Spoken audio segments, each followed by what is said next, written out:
Hey everyone, welcome to Mom Talks. I'm Laura at St. Louis Children's Hospital. I am here with Dr. Kelly, an orthopedic surgeon who takes care of kids' backs specifically, which is perfect because we are wrapping up our back to school series talking about backpacks. What's too heavy, what kind of damage could it cause, and what we should be looking out for as parents as we send our kids back to school. As always, let us know your questions, but we'll just jump right into it if that works. How heavy is too heavy for a kid's backpack? That's a question we get a lot. As see these backpacks that are just loaded down, obviously a lot for kids to be lugging around. We actually have some research on that, and what we find is that there is an association with back pain when we're loading our kids down with more than about 10 to 15% of their body weight. Okay. So obviously your larger kid's going to be able to carry a little bit more, but that's typically what we try and recommend, that we try and limit what's in the backpack to 10 to 15% of the body 10 to 15% of the body weight. So if they are 150 pounds, they can carry about 15 pounds of backpack. So you try to think about your big high school kids. That's Yes. where my brain immediately goes. Mm-hmm. But we got some littles who, oh my gosh, they get their lunchbox in there. They get their, maybe after school uniforms. They get their change of clothes, their change of shoes, and it looks like they're walking around like this. So what are some warning signs that, if we're not following that weight rule, that are signs that our kids' backpacks are maybe too heavy or maybe are not fitting them properly? Probably the kids complaining that they're too heavy is probably number one. That if they are starting to experience pain when they're carrying these backpacks around all day, that's probably the thing that's most concerning. But you will see the kids having to hunch over or being pulled back. Yeah, the universal grunt of getting the straps up your shoulders. Exactly. So what are some things that we can do, or maybe even styles of backpacks that we should be considering?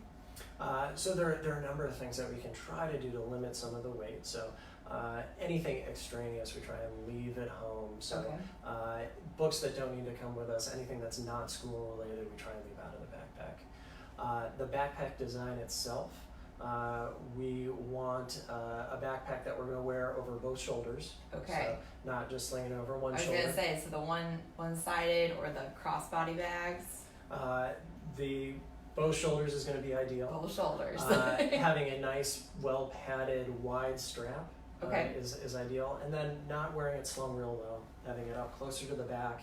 And when you load the backpack, you try to put the heaviest things down low and close to the back. Okay. So you don't put the light thing. So right even the the organization of the backpack can make an impact on Yes. how your kids are wearing it. Mm-hmm. And it's interesting you talk about wearing it low slung. I feel like Connor's tends to droop and then it ends up like behind his thighs. Exactly. And then when he runs, it like smacks him in the back. So fix that. Try and have it up high against the back. Up high, got it. So and with those shoulder ones, those side body, cross body bags, what are we seeing kids lean? Are they pulling on one shoulder? Like what's the disadvantage there? Well, you want to distribute the weight across the back as evenly as you can, and having it all resting on one shoulder, you're making part of the back have to work harder. So most of this pain, we don't think it's because we're causing degeneration of the spine in these kids, but we're making those muscles work extra hard. Got it. So you want all of those muscles working as effectively as they can, and having those shoulder straps evenly distributing that weight is gonna help with that. I mean, being a kid's hard enough. We don't need to just put all the weight on one shoulder. Distribute the weight across the shoulders. Mm-hmm. What kind of, if any, long-term injury can come if you're not preparing your child with those lighter techniques, double straps? You're probably not doing a whole lot of long-term damage just from backpack wear. I see a lot of patients with spinal deformities like scoliosis or sideways curves in the spine. And there's always a lot of concern from the kids and their families that, am I making this worse by wearing this heavy backpack? And that makes sense from a mechanical standpoint, that you're loading things down, it might cause the spine to curve more, but we actually don't have any evidence that long-term backpack use is actually changing that deformity at all. So we're not really worried about that causing a deformity or scoliosis. And certainly, the biggest concern is wanting the kids to be comfortable, but we don't think we're going to be causing deformity because of the backpacks. The backpack pain that if they start to say their back hurts and we identify that it's from the backpack, what is that pain? Is it a muscle just being sore? Is it a strain? What kind of pain is that? It's probably more related to the muscles. Okay. The core and back muscles are muscles that we're using all day, every day. As we're standing here, Yeah. we have to use all those muscles to keep us upright. And the more weight you're adding to it, the harder those muscles have to work. They are very difficult muscles, no matter how active we are, to really take good care of. Yeah. And those muscles will fatigue and get sore. And that's probably where most of this pain is coming from. Okay, so it's not necessarily the bones that are Mhm. that are being injured, it's the muscles that are Yeah. supporting your spine. Mhm. Anything to do with backpacks, with the clips that go across the front, is that going to help our kids? Does that provide any kind of benefit as well? I think about like those hiker backpacks, Mhm. like the big ones that have sleeping bags, but some of I our smaller kid backpacks have them too. I don't know specifically, as long as it's helping position the shoulder straps in the right position. And bringing up the hiking backpacks is, I think, an interesting point, that if you find your child is having difficulty with their backpack, or their school is asking them to carry around 40 pounds of Lots books, of books. you can often get help by going to an outdoor store.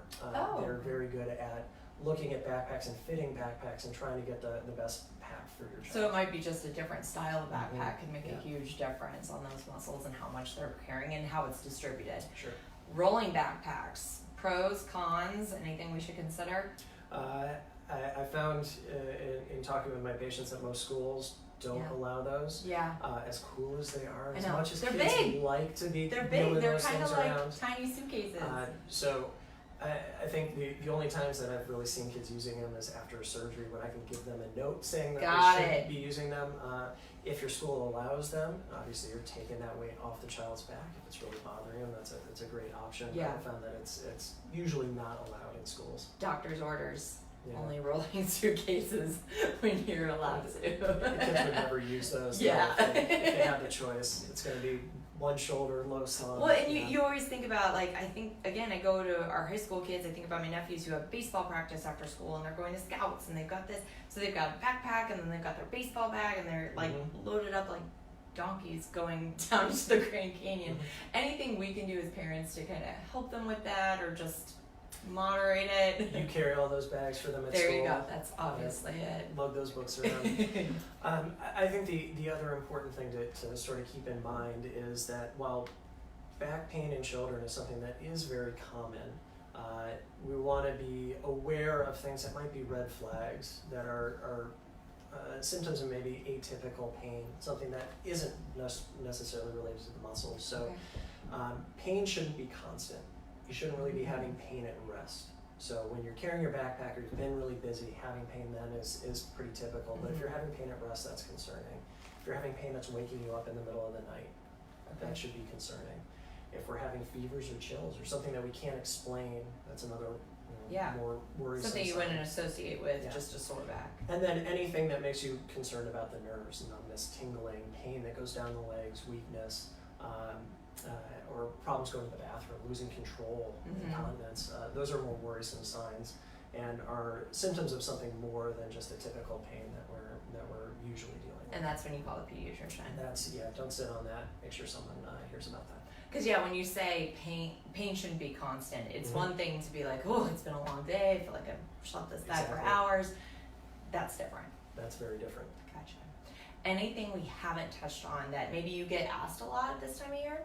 I've been asked about backpacks 3 times already today, and so this is a very common question. Yeah. You're not crazy. We're and- not crazy thinking about these things, guys. You're not crazy, and it's there's a little bit of a battle with the schools because they want to make sure kids have the supplies that they Yeah. need, and there are a lot of things that need to be taken between home and school. But as much as we can to try and limit that weight, and if there are things we can leave at school in our locker or go to lockers in between classes, try and limit that weight. Hopefully, we'll limit the amount of discomfort that kids are feeling as well. Awesome. Thank you so much, Dr. Kelly. Thank You're you all for welcome. joining us. We are going to post this on childrensmd.org where you can find a ton of other information, not just about back to school and about spines, but all kinds of topics. Thank you guys so much for joining us. We'll see you next week.